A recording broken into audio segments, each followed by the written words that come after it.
Om Swastiastu. Tribuners, bertemu lagi dengan saya, Ana Agung Sri Kusniarti. Kali ini kita akan membahas tentang buta kala.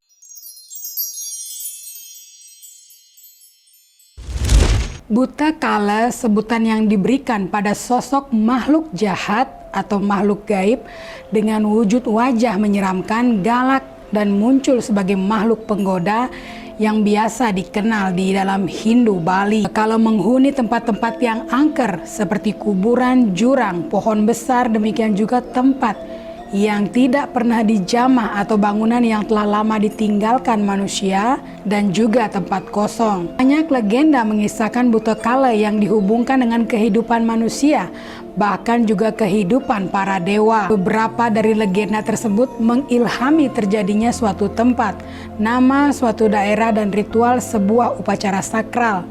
Sebut saja salah satunya upacara potong gigi, yang sumber ceritanya diambil dari kisah Betara Kala yang ingin bertemu kedua orang tuanya, yaitu Betara Siwa dan Betari Uma Parwati.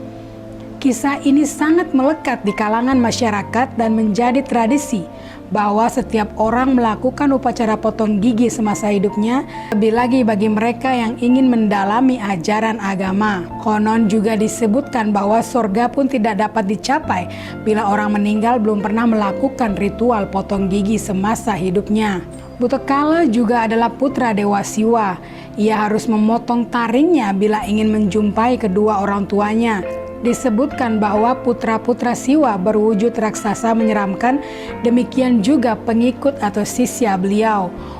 Orang yang ingin memperoleh kekuatan daya sakti dan peruntungan memohon pada Siwa melalui Dewi Durga yang sebagai sakti dari Dewa Siwa. Siwa sendiri dalam personifikasinya mengambil bentuk yang menyeramkan sebagai Siwa Rudra di saat menaklukkan kejahatan dan memperlaya jagat raya.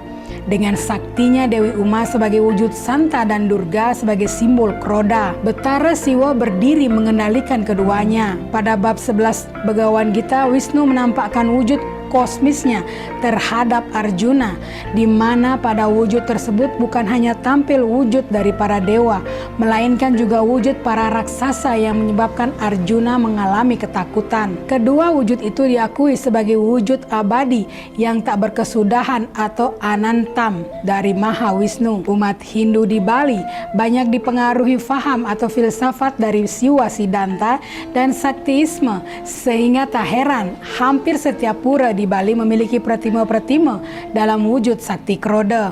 Wujud Barong, Ratu Ayu, Ratu Niang atau Ratu Nini, Ratu Gede, Ratu Jerowayan adalah yang paling populer.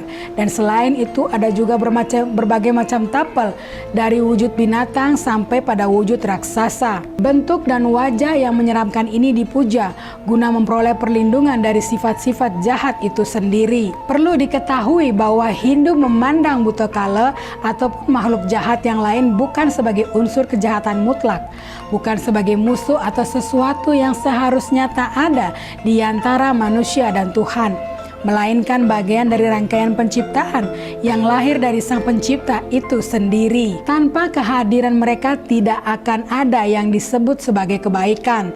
Para awatara mampu menegakkan kebenaran dengan menundukkan para raksasa dan buta kala. Intisari dari peperangan mereka terpetik menjadi pengetahuan dan tata tertib bagi manusia Hindu. Dapat kita jumpai sekian banyak kisah terkumpul membentuk sekian banyak tuntunan atau sebagai titi pengancan rikala hidup. Sebagai contohnya Dasa Purana, Mahabharata, dan Ramayana. Bagaimana kalau kekuatan jahat itu tidak ada? Mungkin alam yang kita pijak sekarang ini bukanlah bernama bumi.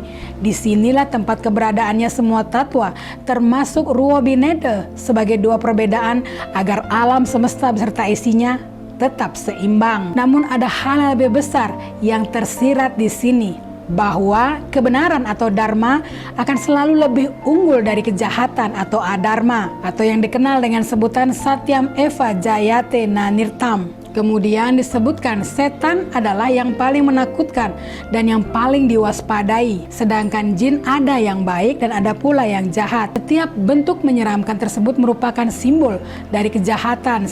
Sebagian lagi menyatakan perang dengan makhluk tersebut.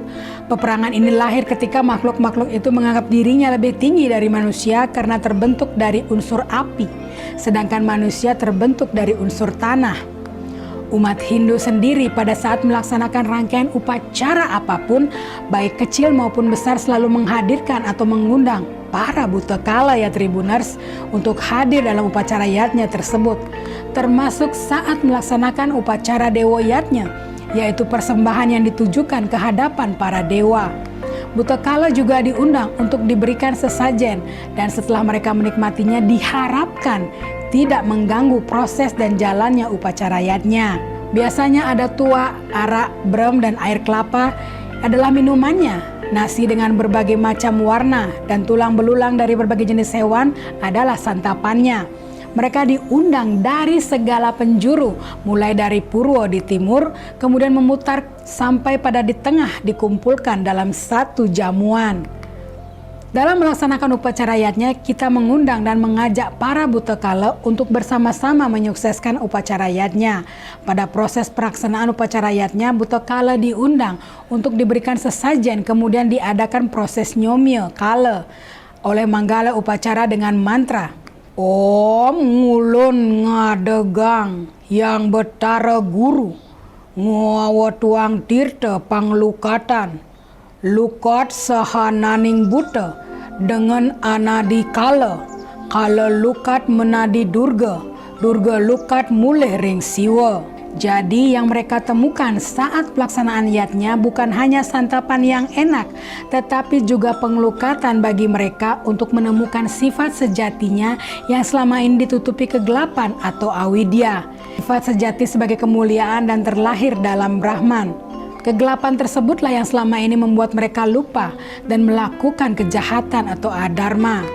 Satu hal lagi yang unik yaitu bersahabat yang diberikan dan ditunjukkan oleh orang-orang Hindu kepada mereka para buta kala, di mana setiap pagi seusai kita memasak, kita memberikan persembahan rutin dalam wujud yatnya sesa atau memberikan nasi jotan. Selain sajian tersebut dipersembahkan kepada para dewa dan leluhur, para buta juga mendapatkan sajian yang sama. Jika kita tidak melakukan hal demikian, kitalah yang dikatakan sebagai kala itu sendiri. Hindu punya etika dalam setiap pendekatan terhadap Yang Maha Kuasa dan terhadap seluruh ciptaannya.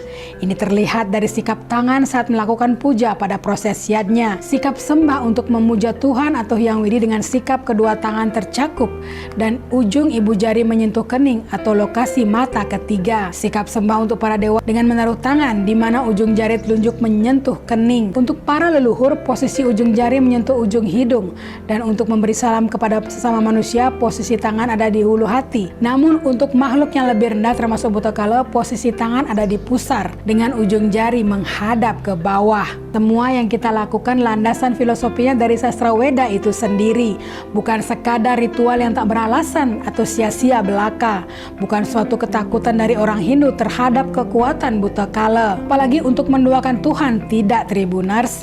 Buta kala menguasai dimensi alam yang berbeda dengan alam manusia, di mana sewaktu-waktu kedua alam tersebut bisa bersentuhan. Hal ini kita kenal dengan waktu sandikala, yaitu pertemuan dua waktu yang diukur dari posisi atau intensitas matahari menyinari bumi dan terbagi menjadi 3 waktu terdiri dari pagi, siang, dan sore hari. Maka pada ketiga waktu itulah umat Hindu diharapkan melakukan doa dan konsentrasi pikiran kepada Ida Sang Hyang Widiwasa, Tuhan Yang Maha Esa, dengan mengucapkan Gayatri Mantram dan mantra astawa lainnya guna memperoleh pencerahan rohani dan kecemerlangan pikiran. Kegiatan inilah yang kemudian dikenal dengan Trisandya. Bahkan dalam tutur kekandaan yaitu Kandapat, kita mengenal bahwa manusia lahir tidak sendiri ya Tribuners, akan tetapi ditemani 4 saudaranya. Mereka menjaga sang bayi dan ikut berevolusi, baik dalam bentuk sebutan namanya mulai dari bayi dalam kandungan, saat lahir serta tumbuh menjadi dewasa, saat manusia mengalami masa tua, bahkan pada saat kematian manusia ditemani oleh 4 saudaranya itu. Tingkatan tersebut melalui 7 tahapan atau 7 perubahan. Kanda yang pertama dimulai dari Kandapat Buta, Kandapat Rare, Kandapat Sari.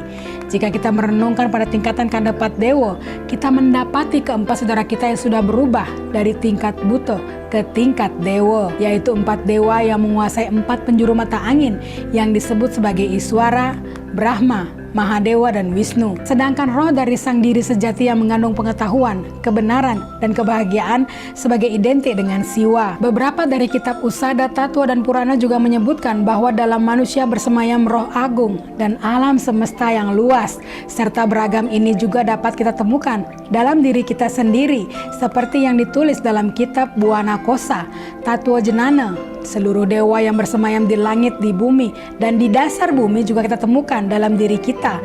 Sebab tubuh juga merupakan sebuah pura, di mana Sang Pencipta dan seluruh ciptaannya ada di dalam diri manusia. Namun karena adanya tambahan pembatas atau upadi yang menyebabkan manusia lupa pada jati dirinya, apalagi bila yang bersangkutan tidak mempertajam batin dan membentengi diri dengan memperdalam ajaran agama, maka akan timbul kegelapan buta itu sendiri dalam pikiran manusia. Kedua unsur dewa dan buta sebagai lambang kebaikan dan keburukan atau keadaan sadar jenana dan keadaan lupa awidya ini bercampur dalam diri manusia sehingga ada ungkapan manusia dewoya butaya.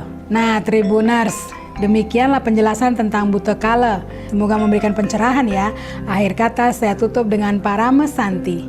Om Santi Santi Santi Om.